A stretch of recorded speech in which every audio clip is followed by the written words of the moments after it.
Bonsoir à tout le monde, bonsoir à tous mes frères et sœurs. Moi, c'est votre ami et frère Kalina Leader. Je suis encore venu auprès de vous pour nous parler sur la civilisation. Nous allons parler sur l'origine de la civilisation.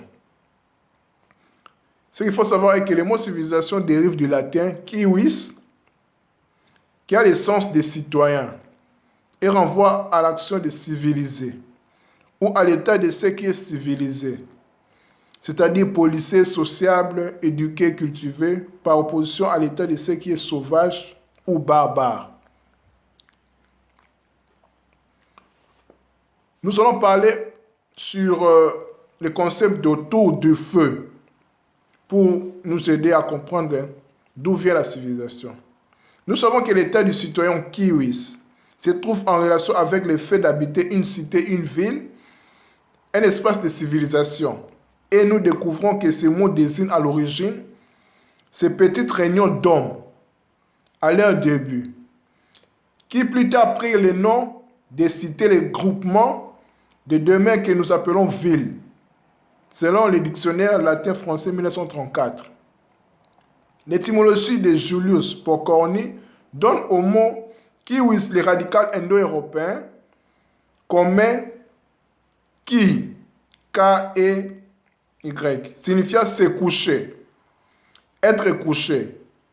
Le sens littéral de cette racine conduit à former des termes tels que le latin kunae, qui signifie berceau, le grec keimai, être étendu, l'allemand heim, foyer, maison, the home en anglais,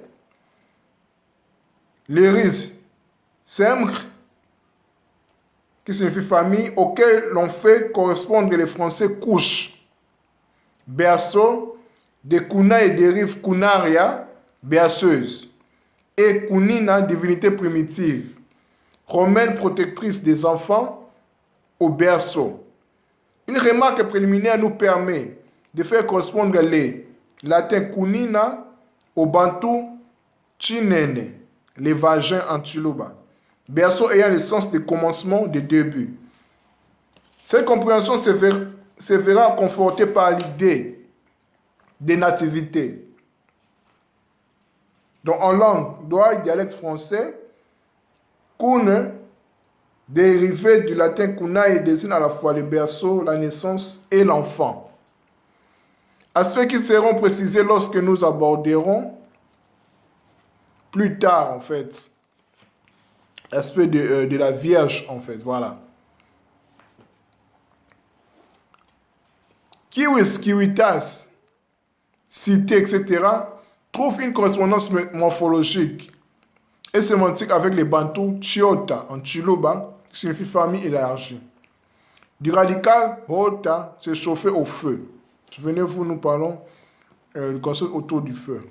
La cité, dans ce cas, correspondrait à la famille élargie, ce que confirme l'étymologie latine.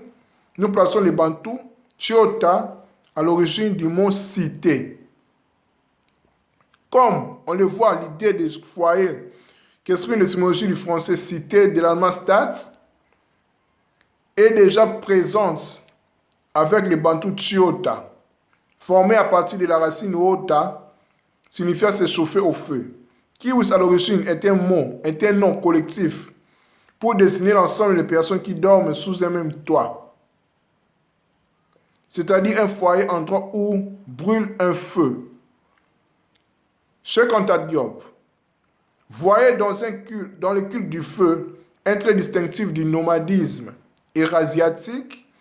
Toutefois, le feu reste une acquisition tardive chez le peuple eurasiatique. La sédentarisation, il faut signaler, commence avec la maîtrise du feu, car c'est elle qui permet la fabrication d'outils nécessaires au travail de la terre, plus particulièrement à l'agriculture.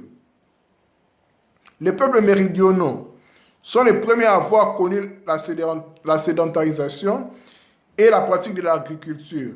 Le développement que nous ferons plus tard après, selon le terme chou, qui signifie l'incarnation du fait divin ou du Saint-Esprit chez les chrétiens, dans les prochainement, permettront de situer l'importance du feu dans la culture des peuples sédentaires. L'architecture africaine accorde une place rithologique et mythologique centrale au feu, ou bien foyer. Cet aspect sera établi à travers l'architecture du peuple Dogon du Mali. Toujours dans le cadre de l'origine de la civilisation, nous allons parler sur l'urbanisation, une conquête méridionale. Qu'en est-il de la ville? En négro-égyptien, la ville se dit Père, P-E-R. À cette hiérographie correspond les Bantous Puila, qui signifie s'assembler, se réunir en grand nombre, qui aura formé les Grecs polis. La particule grammaticale P évoluant en V, dans les langues bantoues, nous obtenons le Tchuluba villa, ou bien ville, qui signifie la ville. C'est ce terme que nous plaçons à l'origine du latin villa, ou bien villa, la maison, car faut-il le rappeler, père, a aussi le sens de maison. Nous citerons par exemple les termes père ancre, maison de vie, père médiat, librairie, la libraire, pardon, père jet, la tombe, etc. L'essence de ville est confirmée par père Atum, Iliopolis, père Bastet, Bibastis, père Banejedet, Mendes. Aussi faisons-nous provenir l'anglais town, commune, ville, localité le plus grand que le village du Niwt, N-I-W.T, négro-égyptien, qui se vocalise littéralement par les Bantous Tchiluba, Taouni, centre urbain ou ville. L'égyptologie a toujours considéré que le T suffixal, donc qui vient après à la fin, du négro-égyptien était une désinence ou terminaison hiéroglyphique muette pour indiquer la forme du féminin. Il s'agit effectivement de la marque du féminin, toutefois le T n'est pas muet et devient un préfixe nominal ta-ti-chi-lu.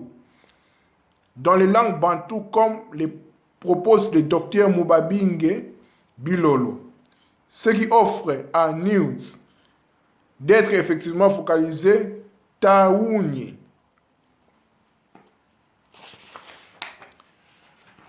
Continuons. Ce qu'il faut signaler aussi est que, toujours dans le cadre de la civilisation, nous allons faire une anecdote que beaucoup de nous ignorent. Il existe un site archéologique en Afrique du Sud qui porte le nom Mpumalanga. Mupalanga, par inversion aux métathèses du U et du P, où fut découverte la plus ancienne représentation de la croix en C, ou bien Ankh. Ce site est daté d'il y a 75 000 ans.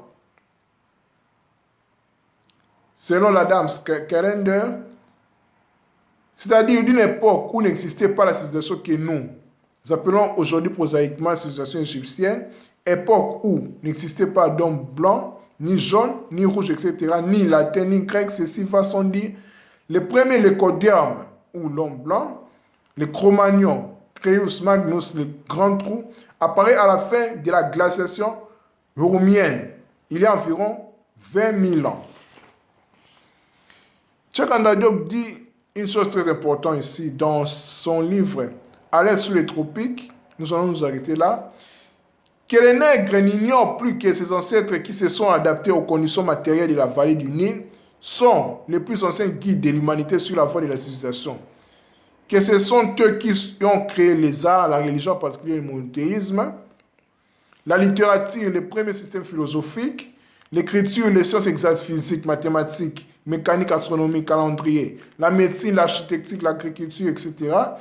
Une époque où les restes de la terre, Asie, Europe, Grèce, Rome, étaient plongés dans la barbarie. Donc voilà en fait la vérité à propos de la civilisation. Et puis, une dernière chose que Diodore de Sicile affirme dans son livre La bibliothèque historique, livre 3, partie 2, il dit « Les Éthiopiens étaient de tous les hommes les premiers qui aient existé. Donc voilà en fait un aperçu sur la civilisation et son origine. Merci beaucoup, c'était votre ami et frère Kalinga Lider. À nous revoir la prochaine fois. Bye.